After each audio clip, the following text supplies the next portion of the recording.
Call to order the City Council regular meeting for the City of Wyoming, Minnesota, November 15th, 2022. Let the record reflect, we do have a quorum. Member Luker, Member Onstad, Member Schilling, Member Yeager, and Mayor Iverson are present. Please stand for the Pledge of Allegiance. I pledge allegiance to the flag of the United States of America and to the republic for which it stands, one nation, under God, indivisible, with liberty and justice for all.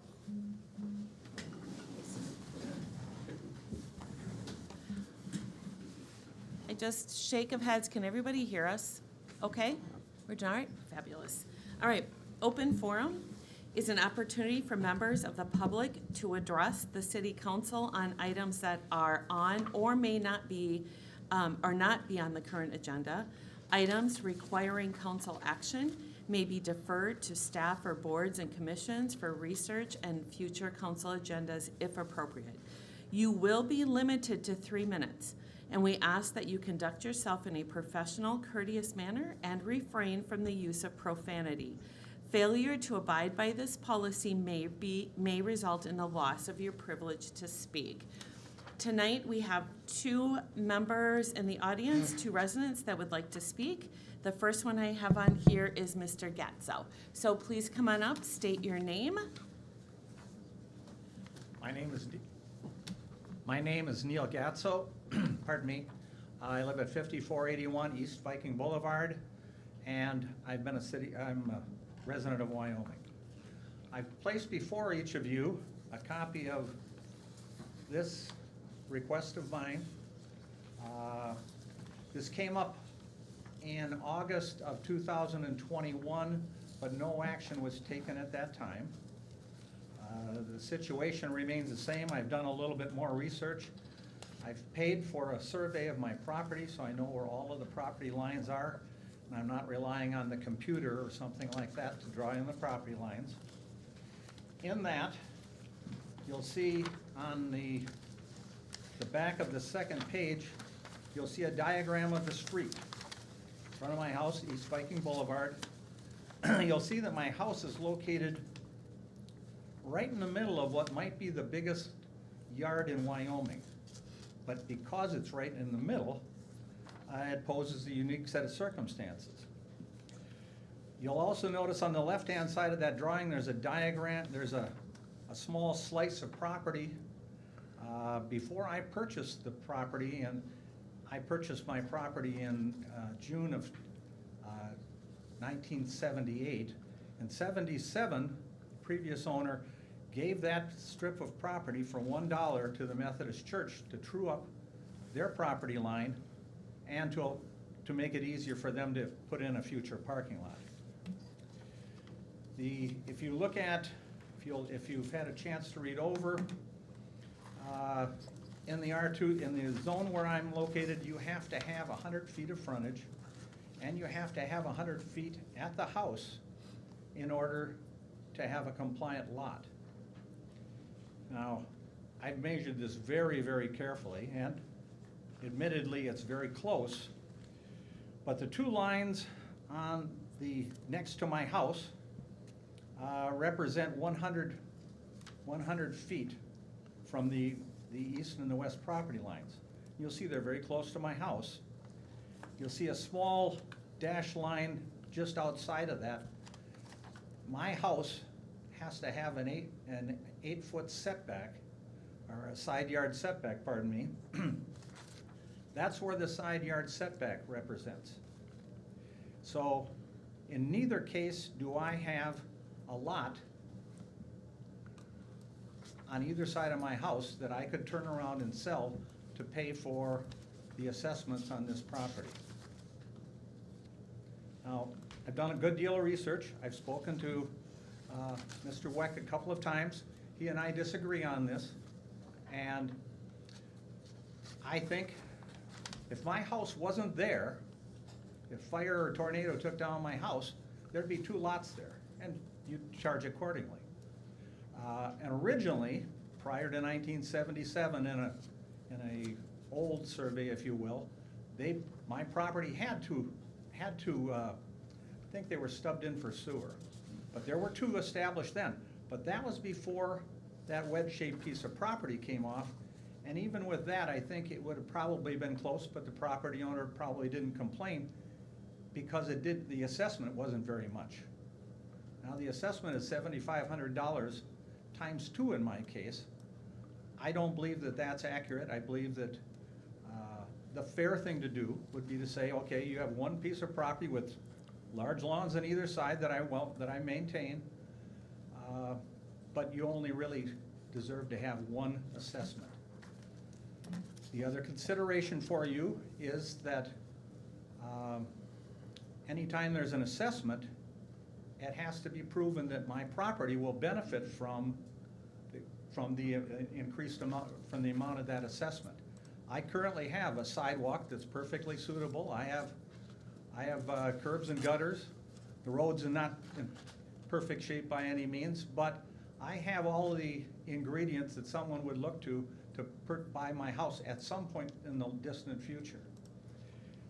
I don't believe a $15,000 assessment would be justified in terms of increasing the value of my property. If you have any questions, I'd be happy to answer. I think what we'll do, Mr. Getzow, is actually I would like to either have Mr. Lunan or Mr. Linwood speak to some of this and timing. Can you address the ordinance? Whoever would like to, the ordinance part, where the house is, so whatever you can kind of.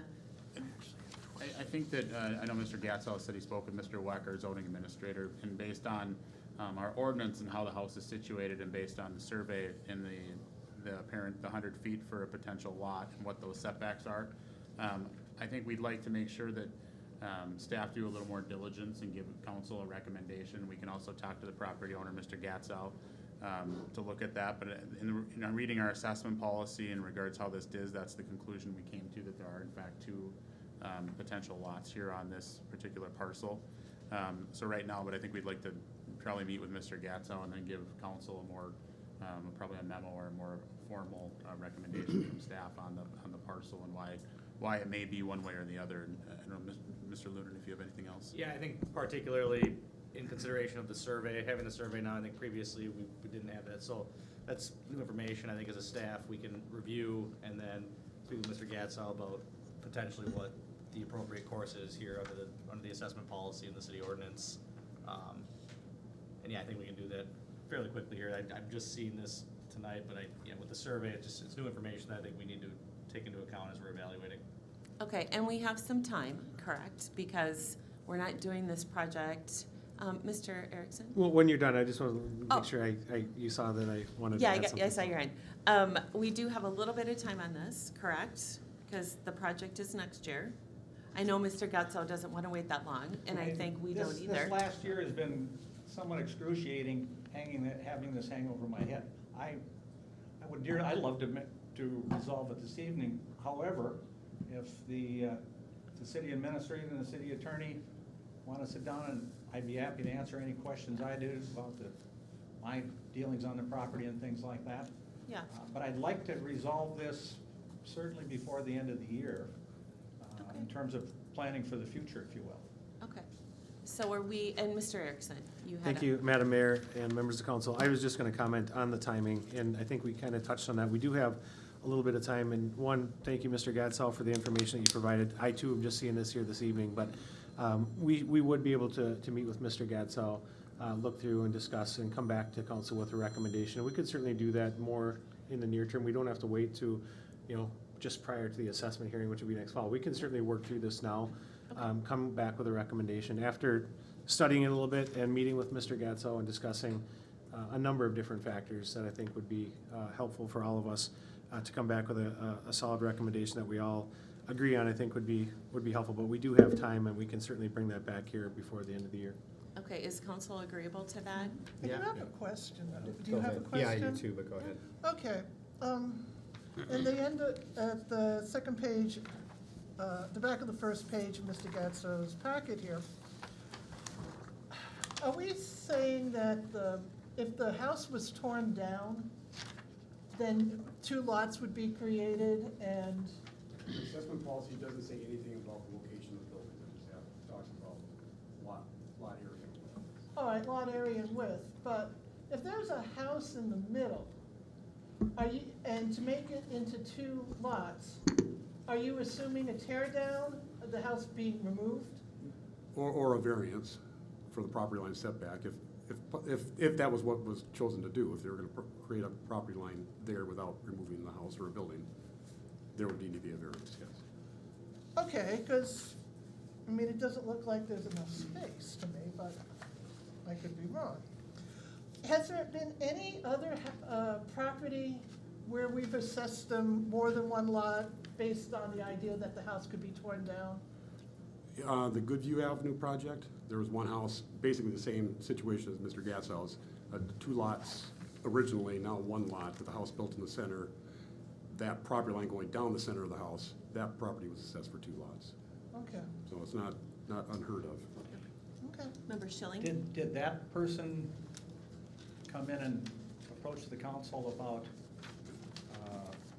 They did not. about that issue? They did not protest the assessment. Okay, thank you.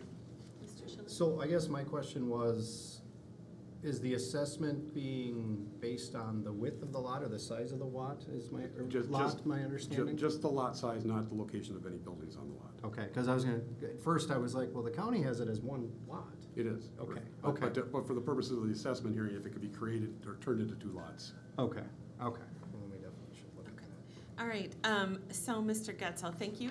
Okay? And look forward to the conversation that staff will be having, giving this new Reach out information. to Mr. Getzo. All right, thank you. All right, thank you. All right, next on the list, Mr. and Mrs. Sykes, are you, Gary? Mine deals with the hearing, should we wait until the hearing Yeah. portion of it and then Yep. deal with it at that time? Yeah, that would be great. Okay, thank Is there anyone else who would like to come up to speak on any agenda item that's not about the hearing? No? All right. Hearing none, we're going to move on to number 1 on the agenda, to consider approving the minutes of the regular meeting of the Wyoming, Minnesota City Council for November 1st, 2022. If there are no comments or questions, do we have a motion to approve? So moved.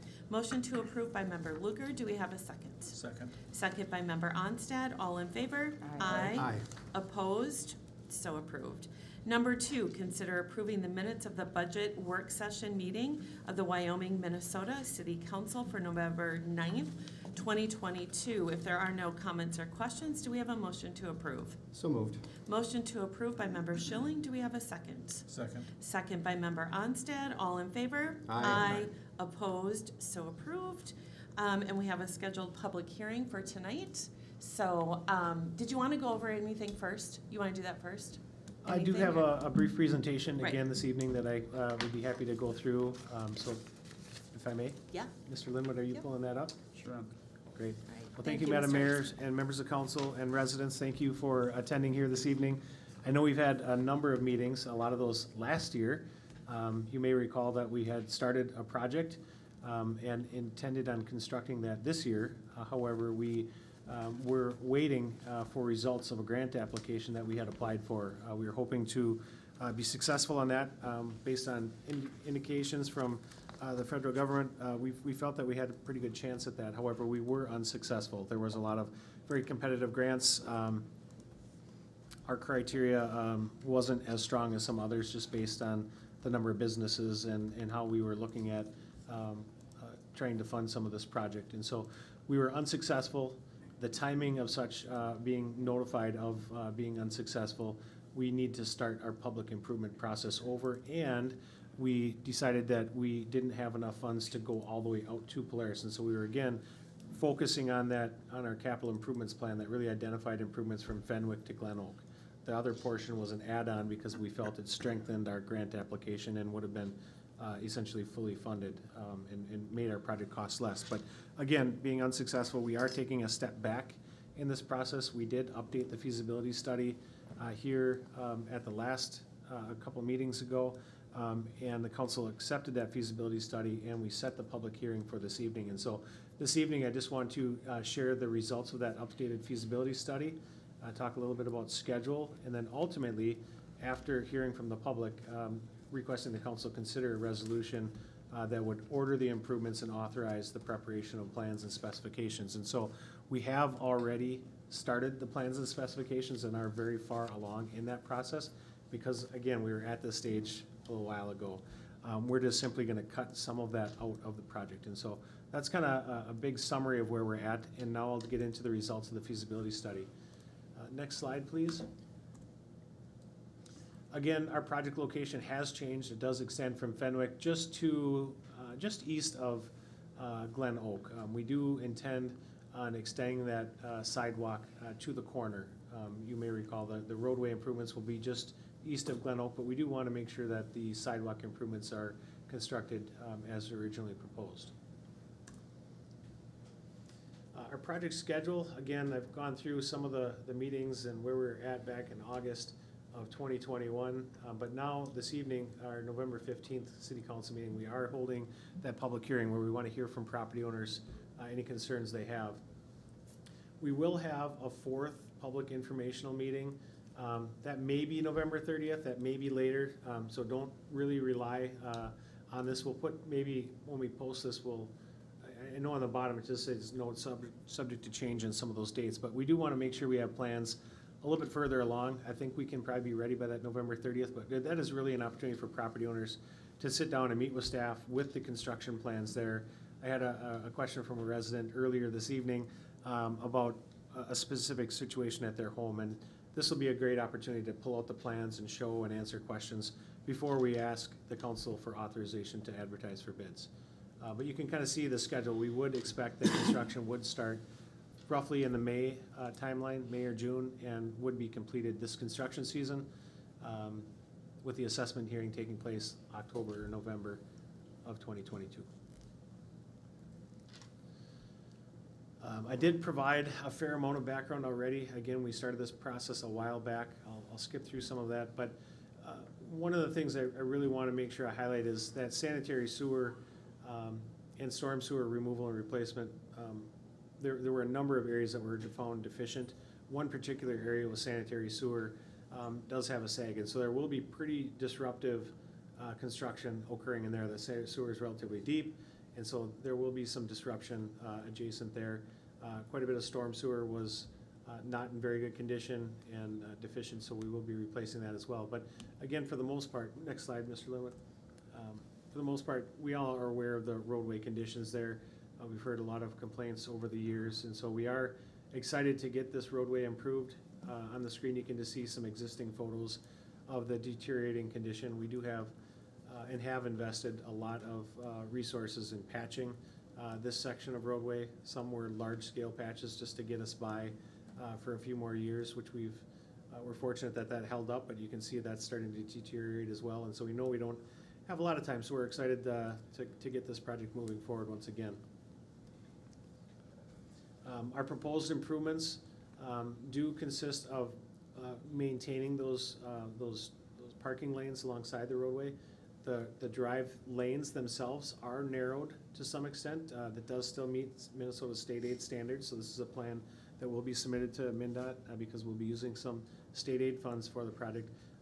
It's required to meet their standards, and some of those standards are related to sidewalk width, roadway profile, horizontal alignment, lane widths, parking lane widths, and so we are meeting those requirements, but the roadway is a little bit narrower than what exists today. The parking lanes can be a little bit narrower, and the drive lanes can be a little bit narrower, which means we impact adjacent boulevards a little bit less, considering we are adding and improving sidewalk in that corridor. We are also including and keeping as part of the project the addition of hydrants along that stretch from Glen Oak out to Polaris. We know that we're not improving that section of roadway, but in working with Public Works, we have really limited options for flushing that main. It's important that we have the ability to add those hydrants and flush. Mr. Linwood, or Mr. Almjed has requested that, and we absolutely agree with that. And so that's something that we are proposing to keep in that section that we're not reconstructing the roadway. Neighborhood input, we have had a number of public informational meetings.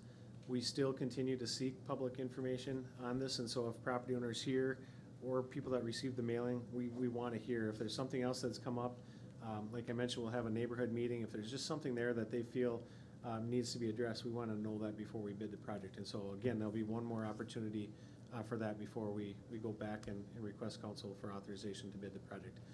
But some of those input questions, our drainage issues, if they have sump pumps that discharge to the street, it's helpful to know those.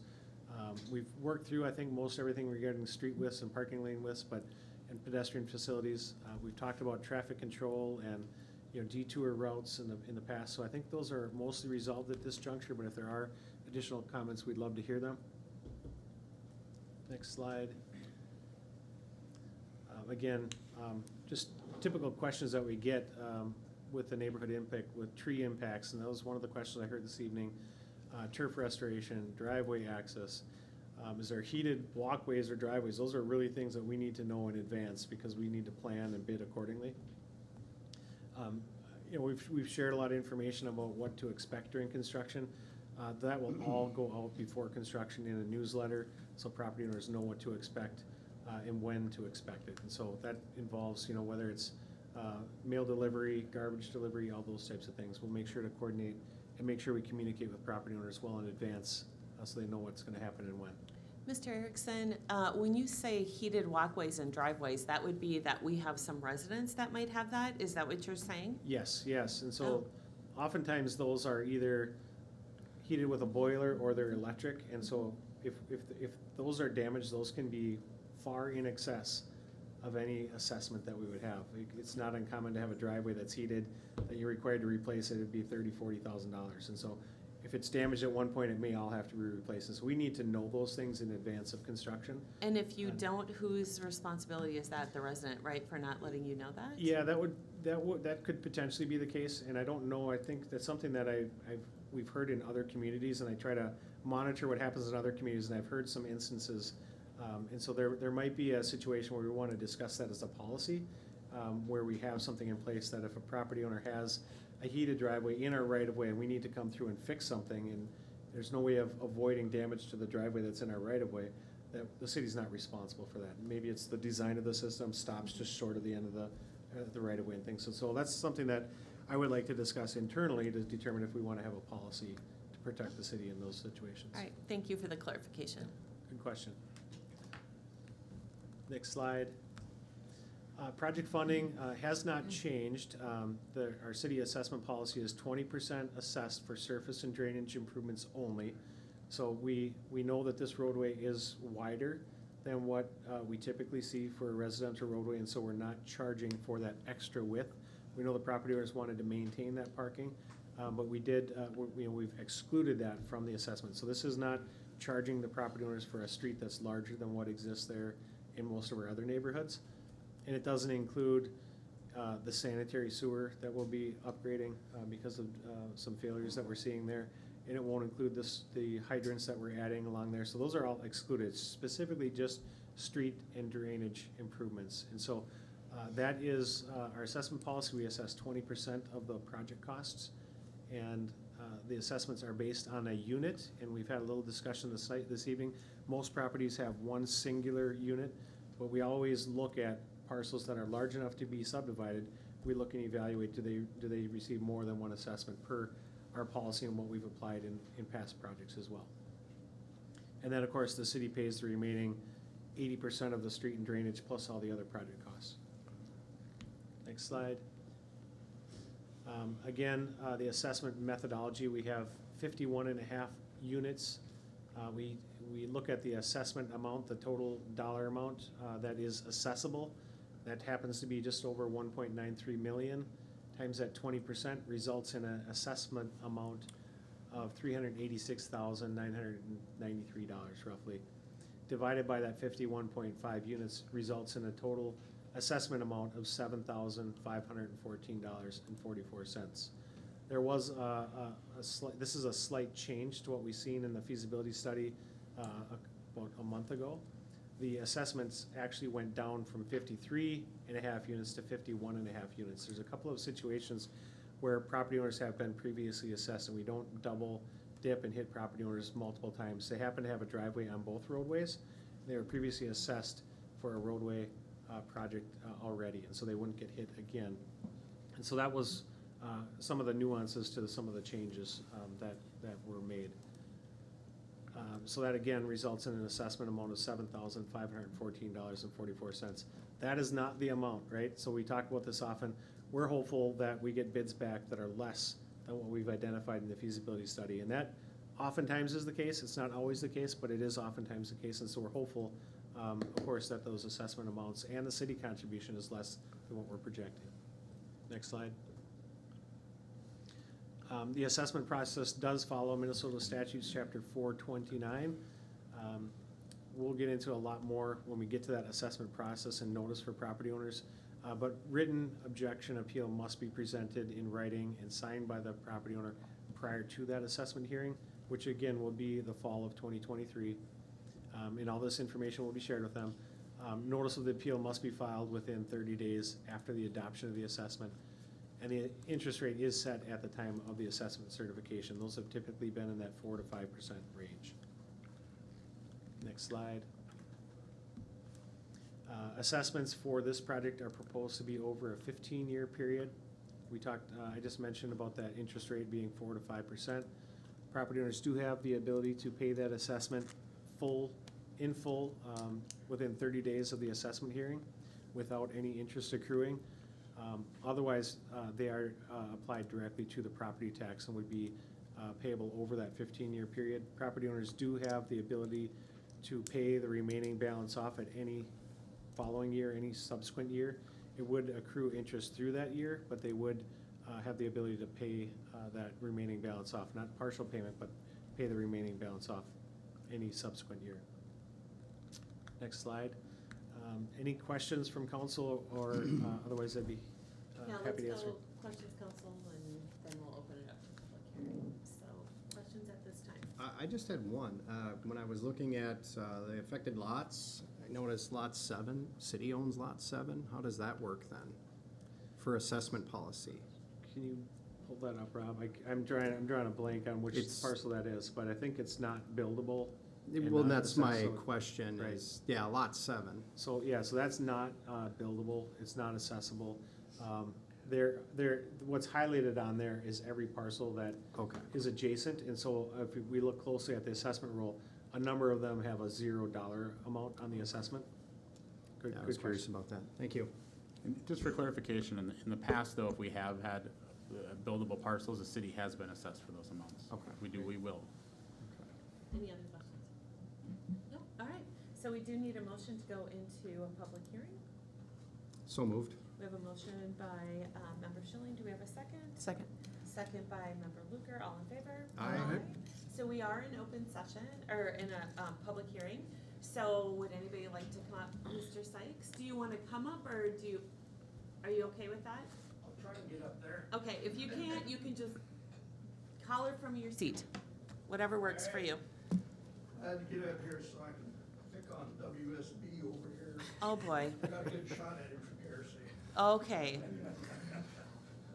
No, actually, I have a few issues that I think need to be addressed. And I thought we'd had addressed them, and I thought that they would be brought forth in this meeting. On January 18th of this year, we met and we had and that was the meeting that Mr. Gatzel brought forth his issue on zoning. But what we also talked about was we talked about the speed on East Viking Boulevard. And here recently, we had the sign out there, the traffic sign. I actually witnessed 2 semis going through there, and it just said slow down. It didn't say you're going 45, it said slow down. People just race. That was an issue that was brought up. People race up and down that street. What you suggested was traffic calming bump outs. I don't see that on any requests here at all. I don't see that as any part of the design, and I'd like to see that as part of the design still. You know, if I may, would you like me to answer questions as we Please. go, or, okay? Yep. So I think at one of the more recent meetings, you asked if those were included, and those are actually in our design, and so those are part of the project. Can we see it up here sometime?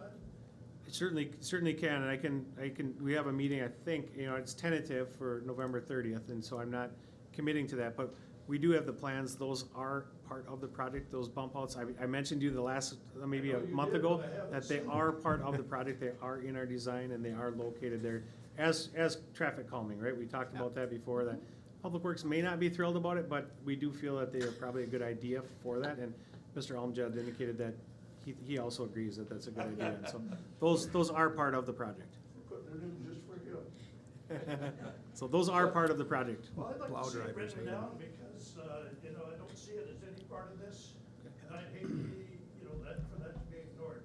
That is a huge issue for us. It was a huge issue on the 18th of January of this year. It's a huge issue today. It's not going away, folks. It's a The- big problem. It is in our, so we were authorized to prepare plans and specifications previously. It is in the construction plans already, and so it's something that I can give you a drawing to show you what they look like and where they're located and how that is, but they are part of the design that we previously had shared at a public informational meeting and got feedback from property owners.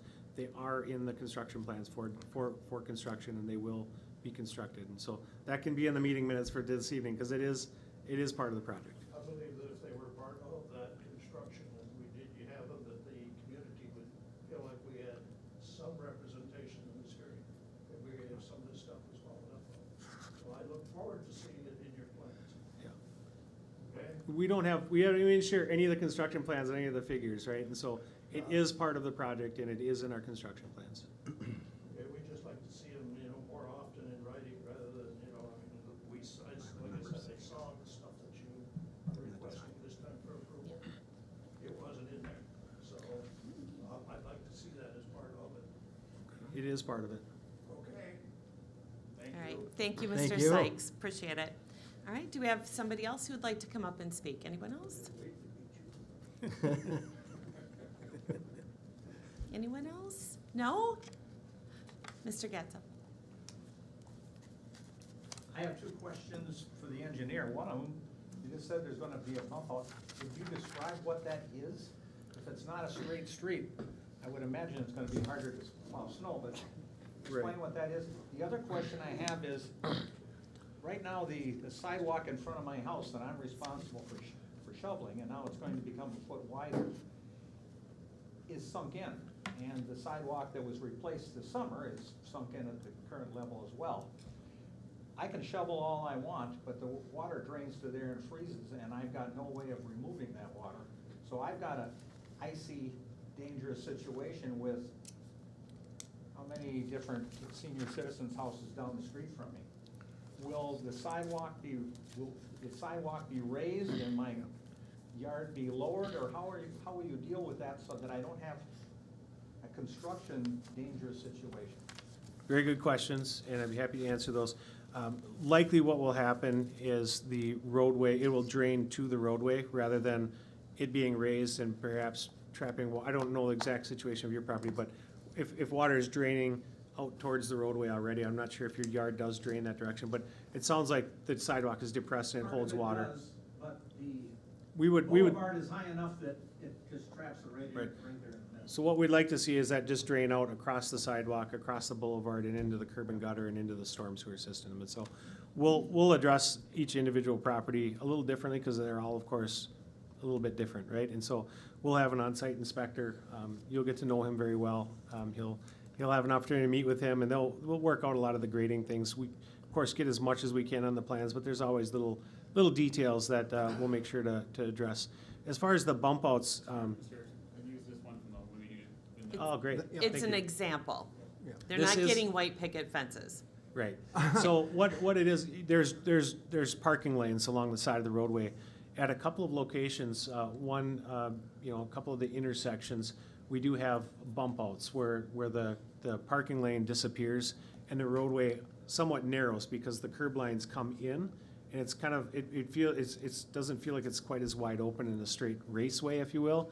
And so cars tend to generally narrow, with a narrower roadway like that with curb alignments, they tend to slow down a little bit. And so it's a traffic calming technique.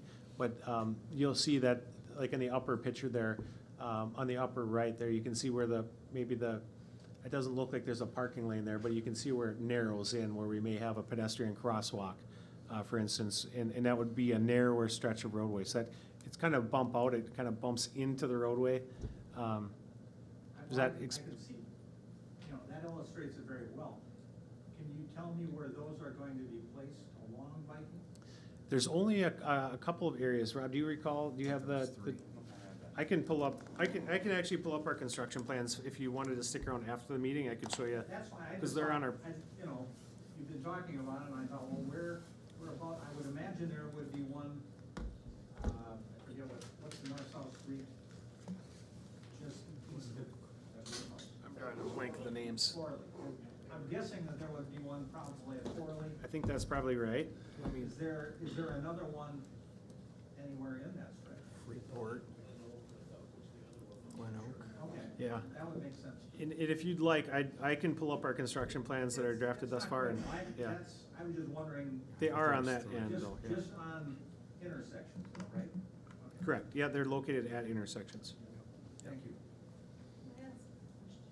You know those, white pedestrian crosswalks? We didn't have anything like that. We will evaluate, I think there are some pedestrian movements that do cross the roadway. I believe at Frontier, there's a sidewalk that does extend out to that. We'll evaluate that. We haven't gotten far enough along where we have a finalized signing and striping plan yet. Once we knew things weren't going as quickly, we kind of shelved the plan. But we do have it far enough along where you can see where those bump outs are, and we'll have those hopefully by the 30th, or we'll have them certainly before our next neighborhood meeting, the plan's finalized. That may be, it may roll into December. It'd be nice for us to walk, across the street. Right. Like that, with those white stripes. Yep. I think that's council's objective as well, is walking and making sure people can get where they need to get to safely across the street. And, come on up. My name is Tom Terry, I'm a resident. My question is, what authority has jurisdiction over Viking Boulevard? Is it MnDOT, State of Minnesota, City of Wyoming? City of Wyoming, City of Wyoming has jurisdiction. correct. According to me, reading the statute, then they could change the speed limit to 25 if they chose. So the city does have more ability than they had previously for setting speed limits. The city is, we've talked about this at a staff level because we have had requests from other property owners. Right. We are waiting for some guidance. I know that there's some active work groups with MnDOT, City Engineers Association of Minnesota, to come out with some better guidance. There wasn't a lot there. Typically what happens is they recommend that there's a policy that's in place, so it's not just, hey, we want our road at 25, hey, we want our road at 35, and there's actually a policy and standards and engineering principles behind it, rather than just, hey, someone requested it, let's do what they said, or what they asked, right? And so, we have talked about that internally here at the city. We've had some other requests. We're kind of waiting for that guidance. As far as MnDOT funding and criteria and design speeds and what we're required to do with them, because they are providing some funding on this project, we do have some limitations, but we'll work through that, and we do understand the need So and the desire to have speeds a there little that lower. years ago maybe wasn't there. That's Pardon me? the potential to change the speed limit citywide, for example, which we couldn't do before. Correct. We potentially could do now, Correct. right? Yep. Just so they're aware. There's, Yep. yeah, and I think we've had those discussions on other streets in regards to how that is, and there's certain criterias and qualifications that MnDOT still will do, but the Minnesota Speed Limit Division is the group that Mr. Erickson was speaking of, and they are doing diligence right now, and they anticipate that they should have something yet at the end of the year, but it will really give a roadmap, I guess, for all communities within the state of Minnesota, and what qualifications and what different components really fit into that, and where we could have areas that we would, potentially be able to lower those speed limits. The reason I bring it up is I think we kind of maybe have a little bit of a unique situation. Gary would, I'm sure, agree, where we have kind of a main driveway to a major corporation out there with hundreds, if not thousands, of cars every day. So you're on it, so I'm good to hear. Thank you. Thank you. Anyone else? All right, we're gonna, we need a motion to close the hearing, and then from there, I do have a question for Chief Bauer. So do we have a motion to close the hearing? We have a motion by member Luker. Do we have a second? Second. Second by member Onstad. All in favor? Aye. Opposed? So approved. Chief Bauer, there was a question about speed brought up. Can you answer that question regarding the trailer, where it was at, and what it said? So when does it flash? I just pulled up the results, and understanding that having the trailer out there does impact speed. You know what I mean? Having it out there during those periods of time. So the numbers are impacted by having that out there. So it's going to drop your speed that it shows. The average speed of 11,000 vehicles, and this was over about let me see here, what time frame? October 4th through the 17th was just under 12,000 vehicles. The average speed was 34 miles an hour. You know, it gave me the max of 75, minimum of 12. Wait, so what? there's There was somebody going significant 75? range. There's a significant range there, yeah. And that can be an impact of someone trying to see How how if it fast catches the them, display right? can show. Yeah. So, you know, the data it gives us some indication. Obviously, you know, the speed tubes, those other measures that people don't see are a more accurate representation. But like I said, of 11,688 vehicles that it gave speed indications, the average was 34. So that's a pretty reliable number. Does it say time frame, like 8 to 8 or 8 to, you know what I mean, like 7 to 8 in the morning, and then is there a difference in?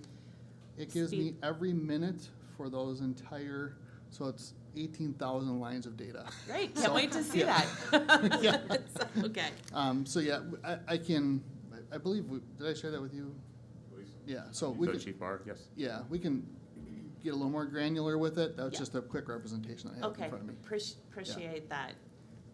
I remember a few years ago when they ran that same study, it seemed to me that the outgoing traffic in the morning, in other words, people leaving town, was significantly faster than the incoming traffic. And the same was true in the afternoon, rush hour people coming back home.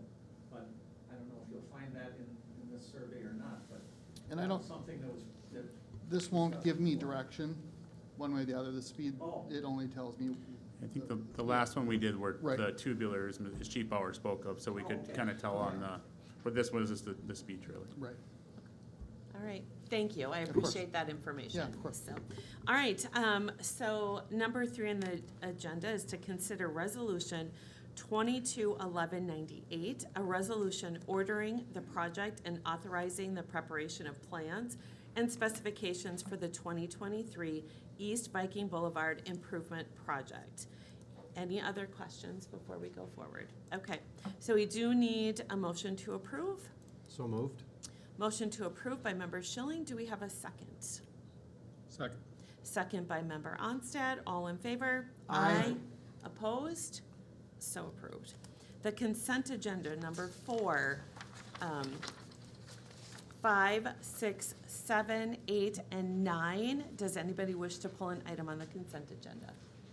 Seeing none, do we have a motion to approve? So moved. We have a motion to approve by member Luger, second by member Schilling.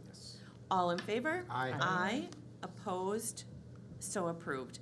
Acknowledgement receipts of reports from officer boards, commissions, and department heads, 10, 11, 12, 13, and 14 on our agenda. Does anybody wish to pull a report?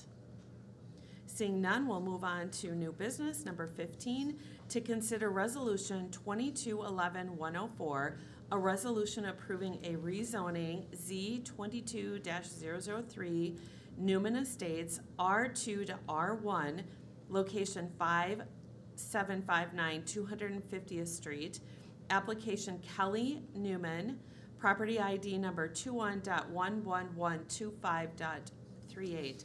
Mr. Weck? Madam Mayor and council members, Mr. Kelly Newman is applying for basically to split his lot in half. In order to do this, he needs a rezoning from the rural residential 1 district to from the 2 to the 1, variances in the final plat and preliminary plat. Next slide, please. I'm not used to doing these PowerPoints, so bear with me, You're please. good. So again, he needs rezoning, the variance for lot width and lot depth, and the preliminary and final plat. The site is located on 250th Street, just south of Hines Lake off of 61. The existing conditions for the 190-foot width of the current lot was when it was platted. At that time, the township requirement for a minimum lot width was 160 feet. That's been increased to 200 feet now. That's where the variances are coming in. Next slide. Again, it's zoned rural residential 2. It'll need to be zoned to rural residential 1 to meet the 1 acre minimum lot size requirements. R2 is a 2 acre lot size. Next slide. This is showing the preliminary and final plat drawings. There were no wetlands found on the property. Both parcels meet the minimum lot size requirements for area, but again, the lot width for the bottom lot, the lot depth for the bottom lot, because it'd be taking the driveway off of Fondant Avenue, and then lot width for the current lot with the house on it. Lot width would be 200 feet, but a corner lot is 215. So again, he has 190, so he'll need a variance for that. Next slide. This is a chart giving all those sizes and minimum size area. And you see the ones in red are where it's not compliant, well, you'll need the variance. Next slide. The new home will be taking a driveway off of Fondant Avenue. There'll be no new driveways off of 250th Street. Next. Gradient stormwater plans, the Covered Lake Forest Lake Watershed District does not require a permit for the subdivision. They will require one for erosion control when the house is built. There is no wetland on the site. This slide was created before we got the final wetland determination. So it does have the 1 acre minimum buildable area. Next. Planning Commission staff will recommend approval of the rezoning, and then resolutions 105, 106, 107, and 108 will cover the 2 variances, and then the preliminary plat and the final plat. Mr. White, do you want us to kind of ask questions on all of these, or do you want to take them one by one?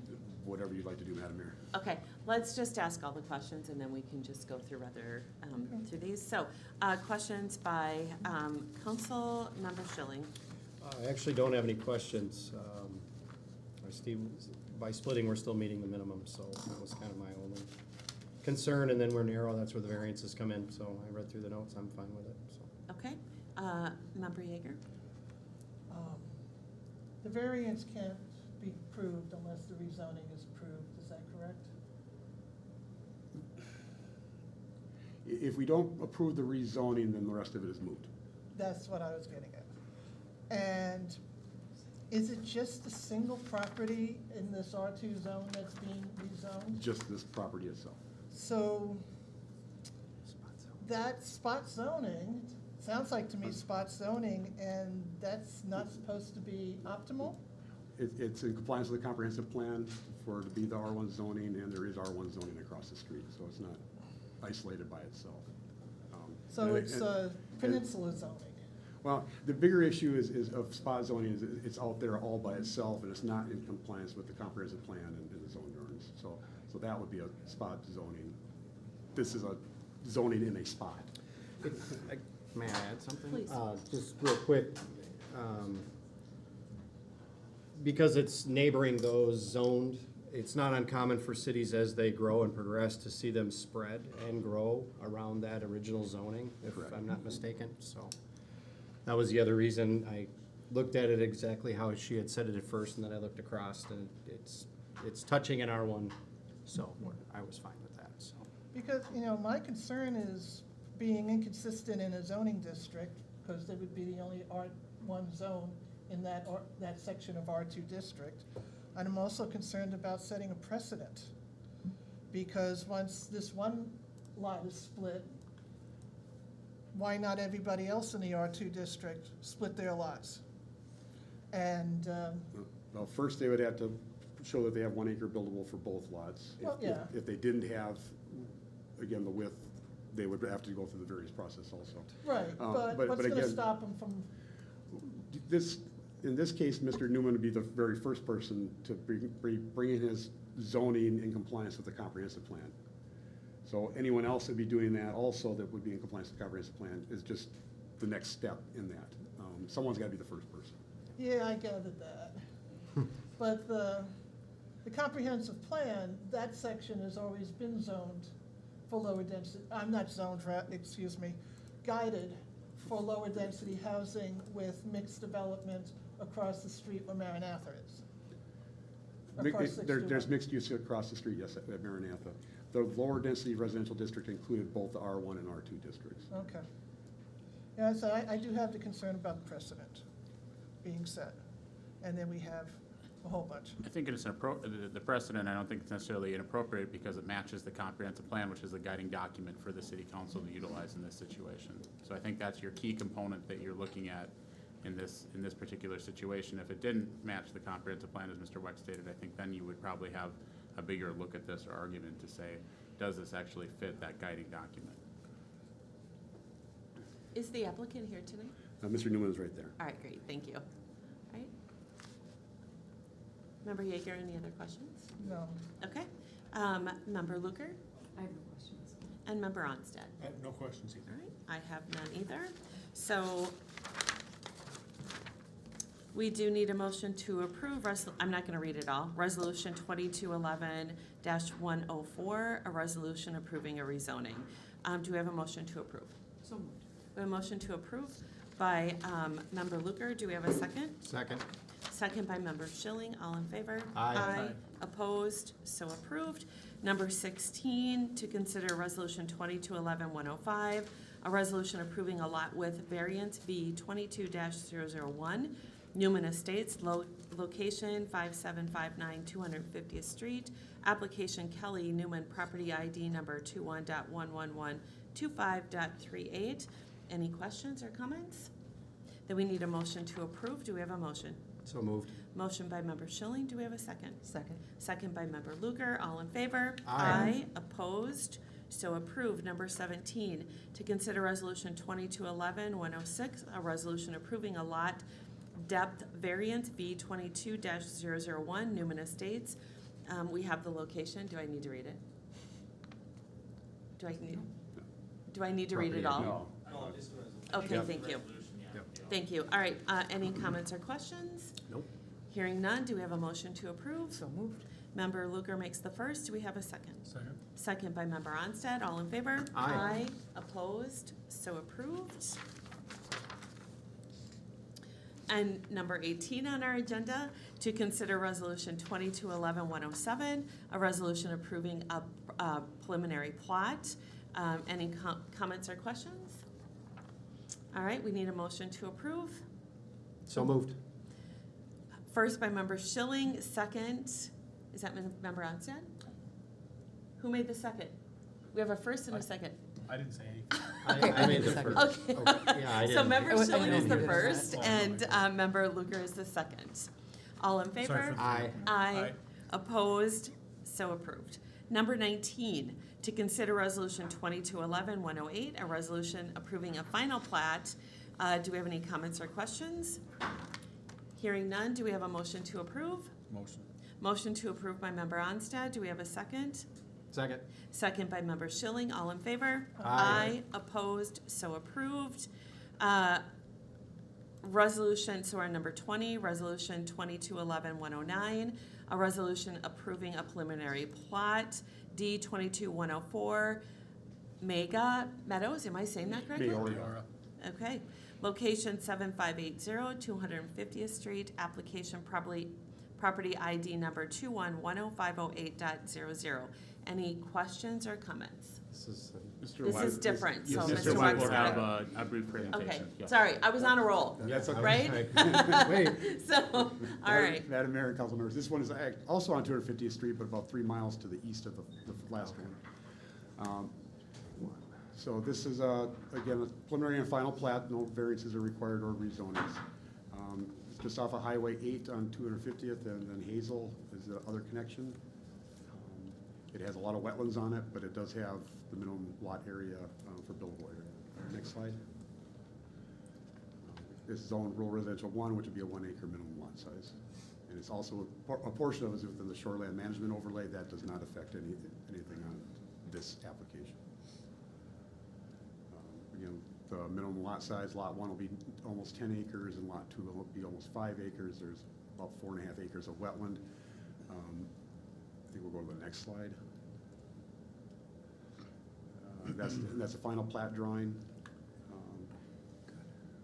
So go to the next slide, and maybe we might have to go back to, let's go back to, I'm sorry. So if you see at the top of the drawing, there's a gray shaded area. That's represents where there's an existing driveway easement and a driveway. The driveway is not within the easement. On the final plat, that easement line will be moved to pick up that driveway.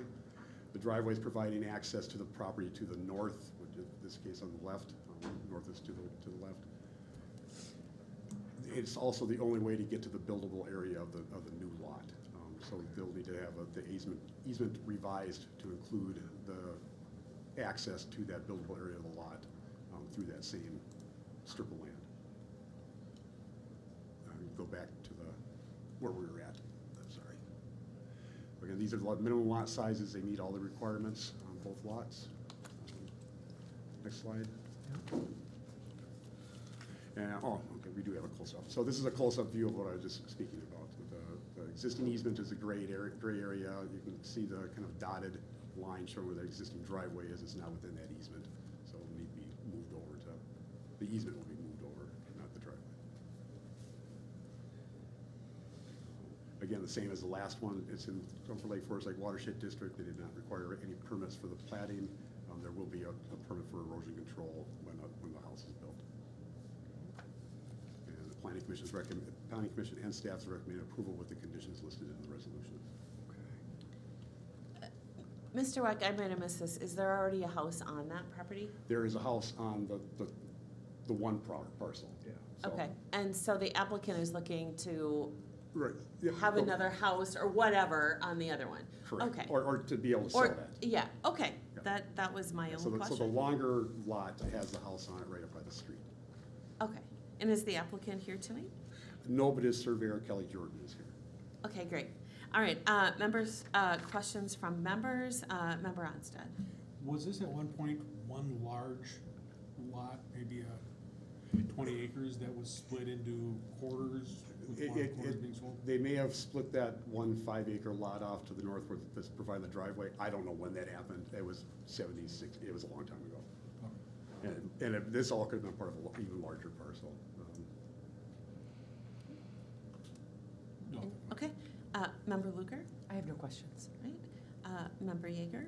Okay, so this is, the house isn't in the middle of the huge lot. The house is on one side. and- It's fairly in the middle. It's that rectangular, Right, right where his mouse is, so. but there's enough on each side. It Yeah, meets meets all the all the setbacks and whatnot, and the other lot is, Yeah. like, here's a long, big side yard there. I noticed in the minutes that a couple of residents were speaking regarding wetland impact and permitting. Were they comfortable with the explanations they received? I don't know if they were comfortable with them. There will be no wetland impacts. Okay. So they're not creating any new roads. They won't need to have any wetland impacts. There's a 20-foot minimum setback from the wetlands for any buildings. So again, there shouldn't be any impact to the wetlands themselves. There was concerns about the additional septic system. Everyone there is on septic systems. It's definitely meets density requirements for septic systems. I don't foresee. So any problem with their concerns can be addressed? that. Yes, ma'am. Okay, that's all I had. Okay, Member Schilling? I had no questions. I was fine with all the conditions put forth by the planning commission, so. All right, great. So we need a motion to approve Resolution 2211-109, a resolution approving a preliminary plat. Do we have a motion to approve? So moved. A motion to approve by Member Onstad. Do we have a second? Second. Second by Member Luker. All in favor? Aye. Opposed? So approved. Number 21 on the agenda, to consider Resolution 2211-110,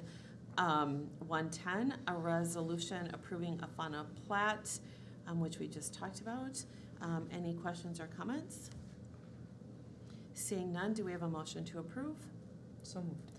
Motion to approve by member Luker. Do we have a second? Second. Second by member Schilling. All in favor? Aye. Opposed? So approved. All right.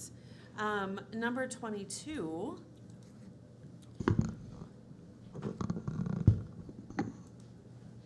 right. Are you ready? All right. To consider Resolution 2211-111, a resolution approving the purchase of a 2023 F-550 chassis from the National Auto Fleet Group under the Sourcewell Contract 091521 NAF in the amount of $63,035. Mr. Elmgeld. Thank you, Mayor Harrison, City Council members. So as we discussed in the budget meetings, the last meeting in particular, that Public Works had put in for what's called build slots, which is a new process now. So today, this contract prices for them build slots were released. The contract process of obtaining a truck is based on the first order truck. The manufacturer decides later how many trucks they're actually gonna build for government purposes. So the first truck tonight I'm gonna talk about is the F-550, which is a truck that was rescinded in 2022. So today we received the pricing from Sourcewell contract for a 2023 F-550 chassis under the contract. The quote from Sourcewell was $63,035. The second quote, a state bid quote, was received on a Chevrolet 5500 from North County Chevrolet, and that was $63,879, and that was for a Chevrolet instead of a Ford. The 2021 CIP amount for the truck chassis and box was $80,000 was budgeted.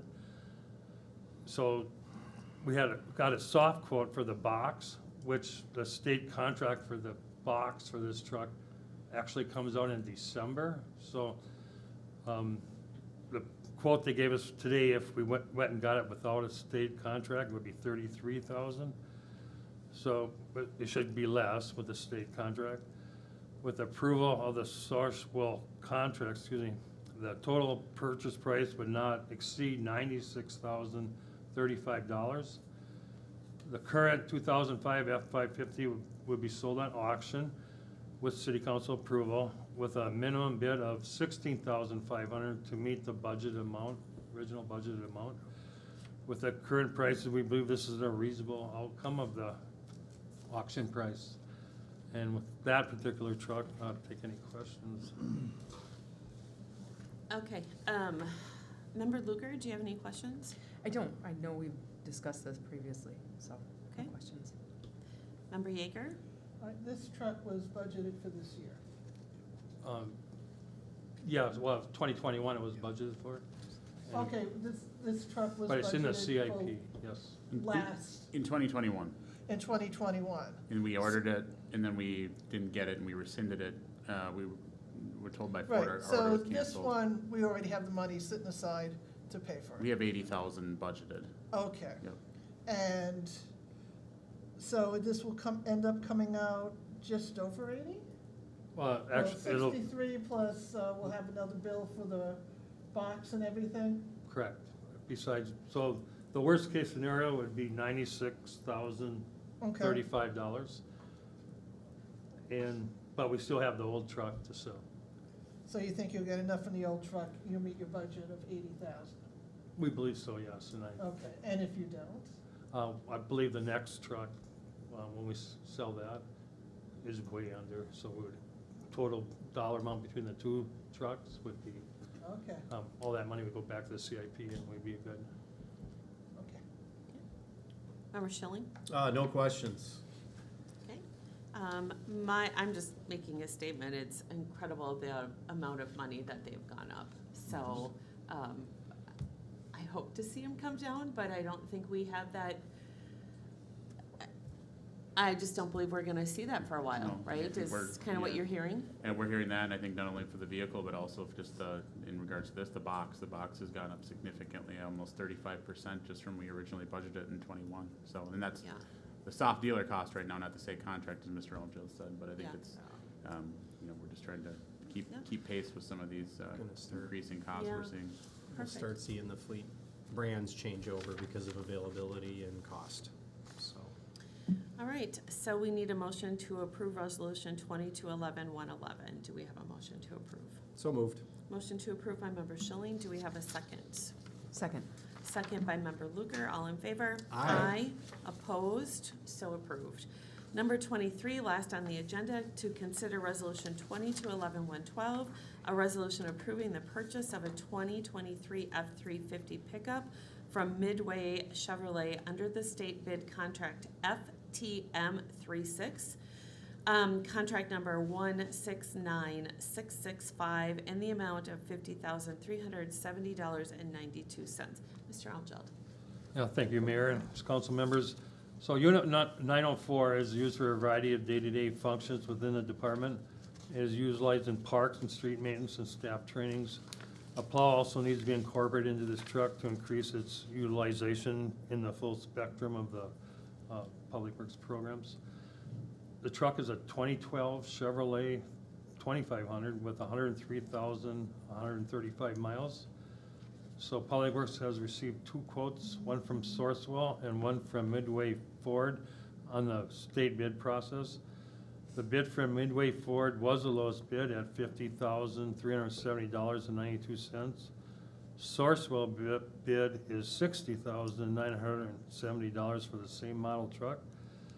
This truck is scheduled in the 2023 CIP and at a budget amount of $55,000. So due to the market volatility, Public Works budgeted $10,000 more in the 2023 CIP for this vehicle and plow to ensure appropriate dollars were levied. As discussed in the November 9th budget meeting, the sooner the order is placed, the better chance of receiving the vehicle.